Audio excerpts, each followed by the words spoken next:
ನಮಸ್ಕಾರ. ವಿಕ್ರಮ ವಿಶೇಷ ಕಾರ್ಯಕ್ರಮಕ್ಕೆ ಸ್ವಾಗತ. ನಾನು ಶ್ವೇತಾ. ಒಂದು ದೇಶದ ನಾಯಕ ತುಂಬಾ ಬುದ್ಧಿವಂತ ಆಗಿರ್ಬೇಕು, ಆಗ ಆ ದೇಶದ ಎಕಾನಮಿ ಚೆನ್ನಾಗಿರುತ್ತೆ. ಪುಟಿನ್ ಹಾಗೂ ಮೋದಿ ಅವರಂತೆ. ಅಕಸ್ಮಾತ್ ದೇಶದ ನಾಯಕ ಬುದ್ಧಿವಂತ ಆಗಿಲ್ಲ ಅಂದ್ರೆ ಹೇಗಿರ್ತಾರೆ ಅಂತ ಕೇಳಿದಾಗ ಝೆಲೆನ್ಸ್ಕಿ, ಟ್ರಂಪ್, ಶಹಬಾಜ್ ಶರೀಫ್ನ ಹಾಗೆ ಆಗ್ಬಿಡ್ತಾರೆ. ಅಮೆರಿಕಾಗೆ ಇದು ಅತ್ಯಂತ ಕೆಟ್ಟ ಸುದ್ದಿ. ವಿಶ್ವದಾದ್ಯಂತ ಇರೋ ದೇಶಗಳು, ಎಸ್ಪೆಷಲಿ ಅವರ ಸೆಂಟ್ರಲ್ ಬ್ಯಾಂಕ್ಗಳಲ್ಲಿ ಕರೆನ್ಸಿ ಪ್ರಿಂಟ್ ಮಾಡ್ತಿರೋ ದೇಶಗಳು, ಫಾರ್ ಎಕ್ಸಾಂಪಲ್ ನಮ್ಮ ರಿಸರ್ವ್, ಹೀಗೆ ಎಲ್ಲಿ ಕರೆನ್ಸಿ ಪ್ರಿಂಟ್ ಮಾಡ್ತಾರೋ ಅಂದ್ರೆ ಕರೆನ್ಸಿಯನ್ನ ನಿಯಂತ್ರಿಸೋ ಕೇಂದ್ರದಲ್ಲಿ ಗೋಲ್ಡ್ ಗಳನ್ನ ರಿಸರ್ವ್ ಮಾಡಿ ಇಡಲಾಗ್ತಾ ಇದೆ. ಹೀಗೆ ಆಯಾ ದೇಶಗಳು ತಮ್ಮ ಬಂಗಾರದ ಭಂಡಾರವನ್ನ ಹೆಚ್ಚಿಸಿಕೊಳ್ತಾ ಇದ್ದಾರೆ. ಮತ್ತು ಇದರಿಂದ ಏನಾಗ್ತಿದೆ ಅಂತಂದ್ರೆ 30 ವರ್ಷಗಳಲ್ಲಿ ಮೊದಲ ಬಾರಿಗೆ ವಿಶ್ವದ ಸೆಂಟ್ರಲ್ ಬ್ಯಾಂಕ್ಗಳಲ್ಲಿನ ಡಾಲರ್ ರಿಸರ್ವ್ ಅದು ಗೋಲ್ಡ್ಗಿಂತ ಕೆಳಗೆ ಬಂದಿದೆ. ಇದಕ್ಕೆ ಕಾರಣ ಬೇರೆ ಯಾರೂ ಅಲ್ಲ, ಟ್ರಂಪ್ನ ಸಲಹೆಗಾರ. ಈತ ಟ್ರಂಪ್ಗೆ ತಪ್ಪಾದ ಸಲಹೆ ನೀಡಿದ್ದರ ಪರಿಣಾಮದಿಂದ ಹೀಗೆಲ್ಲ ಆಗಿದೆ ನೋಡಿ. ಆ ಸಲಹೆಗಾರ ನಿಮಗೆ ಗೊತ್ತಿರುತ್ತೆ, ಇತ್ತೀಚೆಗೆ ತುಂಬಾ ಫೇಮಸ್ ಆಗಿದ್ರು, ಪೀಟರ್ ನಾವಾರೋ. ಭಾರತ ರಷ್ಯಾದೊಂದಿಗೆ ತೈಲ ಖರೀದಿಸೋದ್ರಿಂದ ಬ್ರಾಹ್ಮಣರು ಲಾಭ ಪಡಿತಾ ಇದ್ದಾರೆ ಅಂತ ಹೇಳಿಕೆ ಕೊಟ್ಟಿದ್ರು. ಭಾರತದ ತೈಲ ಮಾರುಕಟ್ಟೆಗೂ ಬ್ರಾಹ್ಮಣರಿಗೂ ಎಲ್ಲಿಯ ಸಂಬಂಧ? ಇವರು ಡೊನಾಲ್ಡ್ ಟ್ರಂಪ್ಗೆ ಸಲಹೆಗಾರ ಆದ್ರೆ ಇನ್ನೇನಾಗುತ್ತೆ ಹೇಳಿ? ಸೊ ಈಗ ಅನೇಕ ದೇಶಗಳು ಹೀಗೆ ಬಂಗಾರವನ್ನ ರಿಸರ್ವ್ ಮಾಡಿ ಇಡ್ತಾ ಇದ್ದಾರೆ. ಭಾರತದ RBI ಕೂಡ ತನ್ನ ಬಂಗಾರದ ಸಂಗ್ರಹವನ್ನ ಜಾಸ್ತಿ ಮಾಡಿಕೊಂಡಿದೆ. ಅಷ್ಟಕ್ಕೂ ಇದು ಎಂಥ ಆಟ? ಟೆರಿಟರಿ ಬಾಂಡ್ ನೋಡಿ, ಯಾವ ಜನರ ಹತ್ರ ಡಾಲರ್ಗಳಿರುತ್ತೋ ಆ ಡಾಲರ್ಗಳನ್ನ ಅಮೆರಿಕಾದ ಸರ್ಕಾರಕ್ಕೆ ಕೊಟ್ಟು ಬಾಂಡ್ಗಳನ್ನ ಖರೀದಿ ಮಾಡ್ತಾರೆ. ಒಂದ್ ರೀತಿ ಸರ್ಕಾರ ಈ ಜನರಿಂದ ಸಾಲ ತಗೊಂಡಿದೆ, ಅವರೆಲ್ಲ ಆ ಸಾಲವನ್ನ ಹಿಂಪಡೆಯುತ್ತಿದ್ದಾರೆ. ಡಾಲರ್ ಮೇಲೆ ಡಿಪೆಂಡ್ ಆಗಿದ್ದನ್ನ ಕಡಿಮೆ ಮಾಡಿಕೊಳ್ತಾ ಹೋಗ್ತಿದ್ದಾರೆ.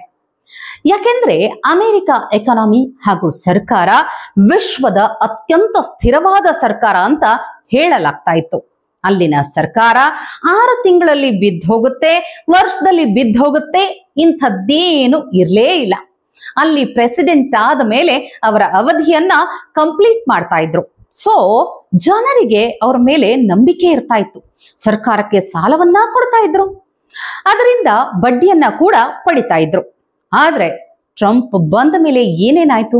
ಅವ್ರ ಮೇಲೆ ಟ್ಯಾರಿಫ್ ಹಾಕ್ತೀನಿ, ಇವ್ರ ಮೇಲೆ ಟ್ಯಾರಿಫ್ ಹಾಕ್ತೀನಿ ಅನ್ನೋ ಹುಚ್ಚಾಟ ಶುರು ಮಾಡಿಬಿಟ್ರು.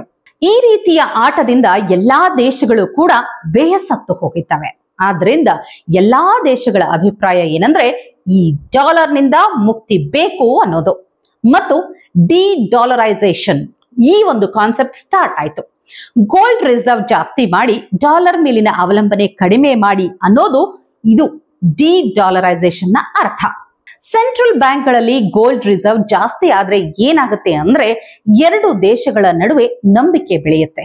ನಂಬಿಕೆ ಬೆಳೆದಾಗ ಜನ ತಮ್ಮದೇ ಆದ ಕರೆನ್ಸಿಯಲ್ಲಿ ವ್ಯಾಪಾರ ಮಾಡ್ತಾರೆ. ಭಾರತ ಆಲ್ರೆಡಿ ಇದನ್ನ ಶುರು ಮಾಡಿಕೊಂಡಿದೆ.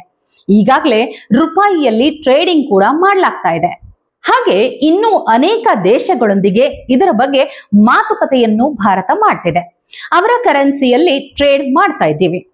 ಅಮೆರಿಕ ಎಕಾನಮಿ ಈಗ 3-4 ವಿಷಯಗಳ ಮೇಲೆ ಡಿಪೆಂಡ್ ಆಗಿದೆ.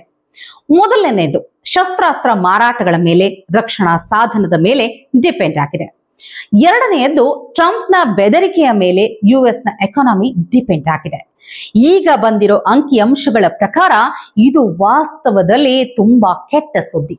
ಅಮೆರಿಕಾಗೆ ದೊಡ್ಡ ದೊಡ್ಡ ಎಕನಾಮಿಸ್ಟ್ಗಳು ಹೇಳ್ತಾ ಇದ್ದಾರೆ ಇದು ನ್ಯೂ ಗೋಲ್ಡನ್ ಏಜ್ ಅಂತ. ಫಾರಿನ್ ಸೆಂಟ್ರಲ್ ಬ್ಯಾಂಕ್ ಕೂಡ hold more gold than US dollar ಅಂತ ಹೇಳಿಕೆಯನ್ನ ಕೂಡ ಕೊಟ್ಟಿದ್ದಾರೆ. ಜಗತ್ತಿನ ಜೊತೆ ಆಟ ಆಡಿದ್ದಕ್ಕಾಗಿ ಟ್ರಂಪ್ ದೊಡ್ಡ ಬೆಲೆ ತೆರಬೇಕಾಗಿದೆ. ಅಮೆರಿಕ ಇಡೀ ಪ್ರಪಂಚದಲ್ಲಿ ಏಕಾಂಗಿ ಆಗ್ತಾ ಇದೆ. 30 ವರ್ಷಗಳಲ್ಲಿ ಮೊದಲ ಬಾರಿಗೆ ಜಾಗತಿಕ ಅಂತಾರಾಷ್ಟ್ರೀಯ ಮೀಸಲುಗಳಲ್ಲಿ ಅಮೆರಿಕಾದ ಖಜಾನೆ ಅಂದ್ರೆ ಡಾಲರ್ಸ್ ಪಾಲು ಚಿನ್ನಕ್ಕಿಂತ ಕಡಿಮೆ ಆಗಿದೆ. ಅದೇ ರೀತಿ ಡಾಲರ್ನ ಪಾಲು ಕೂಡ ಕುಸಿದು ಬಿಟ್ಟಿದೆ. ಅಮೆರಿಕದ ಅಧ್ಯಕ್ಷ ಡೊನಾಲ್ಡ್ ಟ್ರಂಪ್ ಅಮೆರಿಕವನ್ನ ಶ್ರೇಷ್ಠ ದೇಶ ಮಾಡಬೇಕು ಅಂತ ಹೊರಟಿದ್ರು. ಆದ್ರೆ ಅವರ ರಾಜಕೀಯದಿಂದಾಗಿ ವಿಶ್ವದಲ್ಲಿ ಈಗ ಏಕಾಂಗಿ ಆಗ್ತಾ ಇದೆ. 2025ರ ಮೊದಲ ತ್ರೈಮಾಸಿಕದಲ್ಲಿ ಜಾಗತಿಕ ರಿಸರ್ವ್ ನಲ್ಲಿ ಡಾಲರ್ನ ಪಾಲು 2% ಕಡಿಮೆ ಆಗಿದೆ. ಅಂದ್ರೆ 44% ಇದ್ದಿದ್ದು 42%ಗೆ ಇಳಿದಿದೆ. ಇದು 30 ವರ್ಷಗಳಲ್ಲಿ ಅತ್ಯಂತ ಕಡಿಮೆ ಆಗಿರೋದು. ಇದೇ ಅವಧಿಯಲ್ಲಿ ಚಿನ್ನದ ಪಾಲು 3% ಜಾಸ್ತಿ ಆಗಿದೆ. ಸತತ 3ನೇ ವರ್ಷ ಕೂಡ ಚಿನ್ನದ ಪಾಲು ಹೆಚ್ಚಾಗ್ತಾ ಹೋಗ್ತಿದೆ. ಹೇಳಿ ಕೇಳಿ ಅಮೆರಿಕ ಡಾಲರ್ ಮೇಲೆ ಡಿಪೆಂಡ್ ಆಗಿರೋದು. ಈಗ ಸೆಂಟ್ರಲ್ ಬ್ಯಾಂಕ್ಗಳು ಗೋಲ್ಡ್ ಅನ್ನ ಜಾಸ್ತಿ ಖರೀದಿ ಮಾಡ್ತಾ ಇದೆ. US ಬಾಂಡ್ ಖರೀದಿ ಮಾಡೋಕೆ ಹೋಗ್ತಾ ಇಲ್ಲ. ಭಾರತವು ಕೂಡ ಚಿನ್ನವನ್ನ ಹೆಚ್ಚಾಗಿ ಖರೀದಿ ಮಾಡ್ತಿದೆ. ಇದು ಟ್ರಂಪ್ ತಲೆ ಕೆಡಿಸಿದೆ. ಈಗ ಇದಕ್ಕೆ ಇಂಥದೊಂದು ಟ್ವೀಟ್ ಬಂದಿದೆ ನೋಡಿ. ಮೋದಿ, ಪುಟಿನ್ ಹಾಗೂ ಜಿನ್ಪಿಂಗ್ ಒಟ್ಟಿಗೆ ಇರೋ ಫೋಟೋ ಪೋಸ್ಟ್ ಮಾಡಿ ಕರಾಳ ಚೀನಾಕ್ಕೆ ನಾವು ಭಾರತ ರಷ್ಯಾವನ್ನ ಕಳೆದುಕೊಂಡಿದ್ದೇವೆ ಅಂತ ಟ್ವೀಟ್ ಮಾಡಿದ್ದಾರೆ. ಟ್ರಂಪ್ ಹತಾಶೆ ಎಲ್ಲಿವರೆಗೂ ಬಂದು ನಿಂತಿದೆ ನೋಡಿ.